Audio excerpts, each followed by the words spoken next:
Good morning. Welcome to your Stylo News Intelligence Update for Wednesday, January 21st, 2026. We're starting today with our top story, a really significant new development coming out of the Middle East. It's a U.S.-led initiative, and it could, quite frankly, reshape the entire future of Gaza. Before we dive in, I want to mention that this update is brought to you by our sponsor, ProWave AI. They're actually the developers behind the Stylo News Intelligence platform. It's their technology that helps us sift through, a world of data and turn it into the clear, actionable intelligence you're about to get. All right, so today's intelligence update is all about this new U.S.-led initiative in Gaza.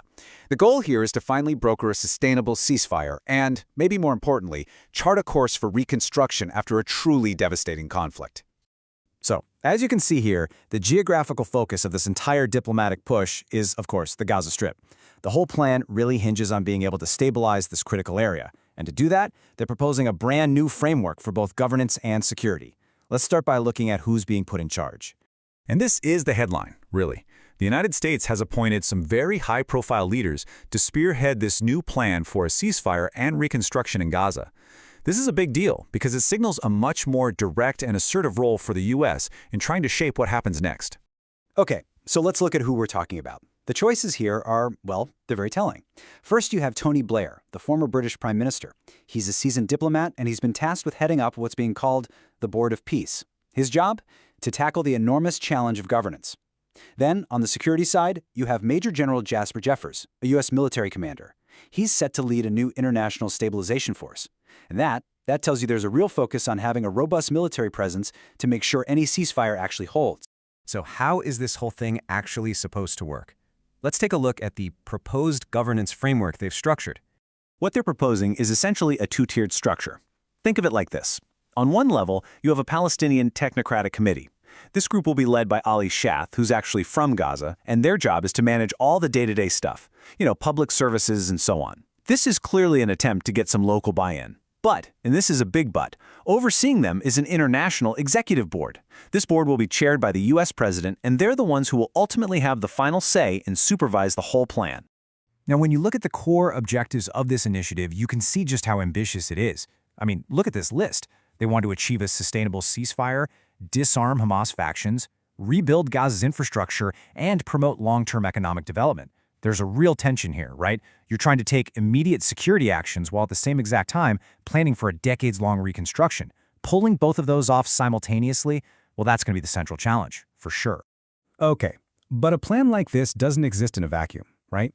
Let's talk about the key players and their perspectives, because this is where the diplomatic landscape gets, well, complicated.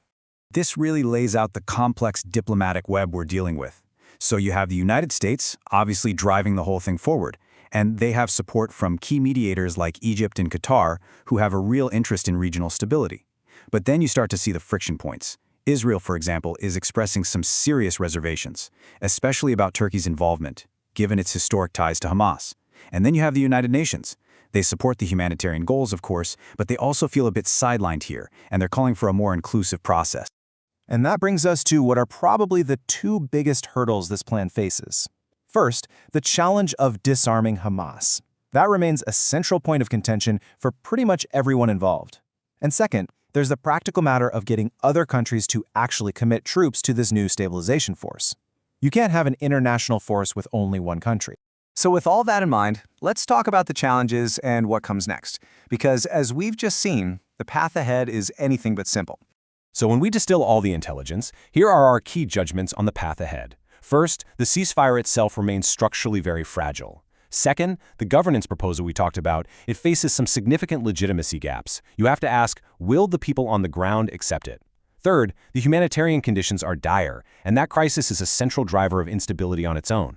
And finally, the involvement of all these external actors, well, in some cases it seems to be amplifying the friction, not helping it.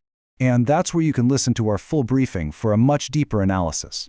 Which really brings us to the fundamental question at the heart of all of this. Can a big, top-down diplomatic initiative like this one truly overcome the deep, persistent, and incredibly complex realities on the ground?